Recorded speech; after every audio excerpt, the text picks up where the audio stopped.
વિશ્વવિખ્યાત ગીરની કેસર કેરીને આ વર્ષે લાગ્યું ગ્રહણ. કેસર કેરી આ વર્ષે બજારમાં સૌથી ઓછી જોવા મળવાનો અંદાજ વ્યક્ત કરતા મેંગો માર્કેટિંગ યાર્ડના ચેરમેન.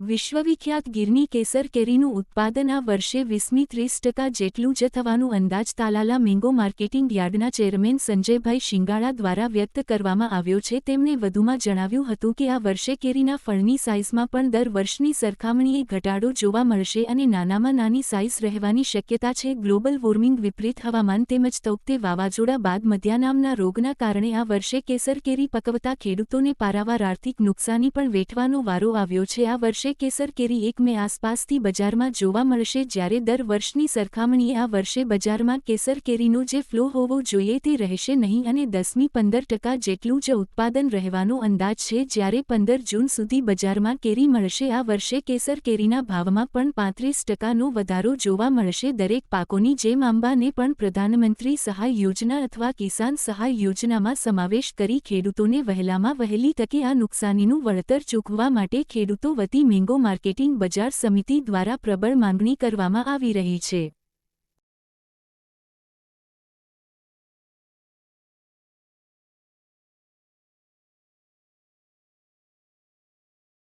કેરીના ઉત્પાદનની વાત કરવામાં આવે તો ગત 10 વર્ષની સરખામણીમાં ઓછામાં ઓછું ઉત્પાદન 2025ના વર્ષમાં રહેશે અને આ વર્ષે કુલ વાવેતરના લગભગ 15થી 20% જેટલું જ ઉત્પાદન થવાનો અમારો બજાર સમિતિનો અંદાજ છે.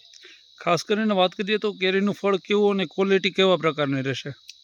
ફળ તો એવરેજ દર વર્ષની સરખામણીમાં થોડું નબળું પણ રહેશે અને ઉત્પાદન ખાસ કરીને ખૂબ રહેશે. ક્વોલિટીની જે ટેસ્ટ છે એ તો બરકરાર જ રહેવાનો છે. ગીરનું જે નામ છે, કેસરનો જે સ્વાદ છે, એમાં કોઈ ફરક નહીં પડે, પણ સાઇઝ પણ થોડીક નાની રહેશે.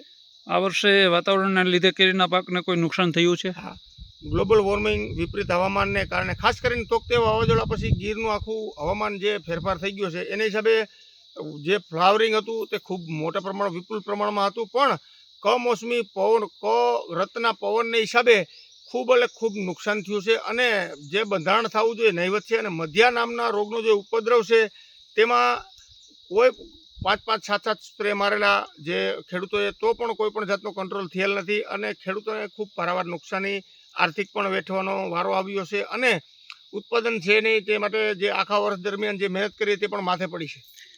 ક્યારથી કેરી બજારમાં મળતી થશે? કેરી જનરલ ગણીએ તો 1 મેની આજુબાજુ બજારમાં કેરી આવી જોઈએ ધીમી ગતિએ, પણ આ વખતે કેરીનો ફ્લો રહે નહીં, એવરેજ કેરી રહેશે.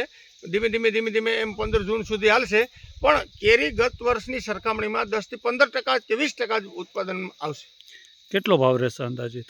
ભાવ ગત વર્ષ કરતાં 30-35% જે ગત વર્ષ ભાવ હતો એની સરખામણીમાં 35%નો ભાવ વધારો ગણીને ચાલવાનું, કારણ કે ઉત્પાદન ખૂબ નહીવત છે અને ગામડે જે ગીર વિસ્તાર છે, આમ તો બગાયત એરિયો કહી શકાય, તેની અંદર ગામડે એક ગામની અંદર 100 વીઘાથી વધારેનું આંબાનું કટિંગ અત્યારે ખેડૂતો કરી રહ્યા છે, જે ખૂબ નબળી બાબત કહેવાય અને પર્યાવરણને પણ આવનારા દિવસોમાં ખૂબ નુકસાન કરશે, કારણ કે જે વૃક્ષો જે ઓક્સિજન કાઢે છે તેનું પણ પોતે જતન કરી અને બાળકોની જેમ મોટા કર્યા છે, જે ઉપજ ના આપતા ધરાર કાઢવા પડે એવું છે અને ખેડૂતોને આજીવિકાનો પણ પ્રશ્ન ગીરમાં ઉપલબ્ધ થઈ ગયો. એટલે અમારી એક બજાર સમિતિ વતી ગવર્મેન્ટને એક માનસરની અરજ છે તેમજ વિનંતી છે કે બાગાયતની ખેતી કરતા ખેડૂતોને વહેલામાં વહેલી તકે વળતર આપી અને વૃક્ષોનું કટિંગ કરતા અટકાવવા જોઈએ. અને અમારી જે વર્ષો જૂની માગણી છે કે ભાઈ પ્રધાનમંત્રી ફસલ વીમા યોજનામાં આંબાને સમાવેશ કરવામાં આવે અને જો તે શક્ય ન હોય તો કિસાન સહાય યોજનાની અંદર, મુખ્યમંત્રી કિસાન સહાય યોજનાની અંદર દાખલ કરી અને વહેલામાં વહેલી તકે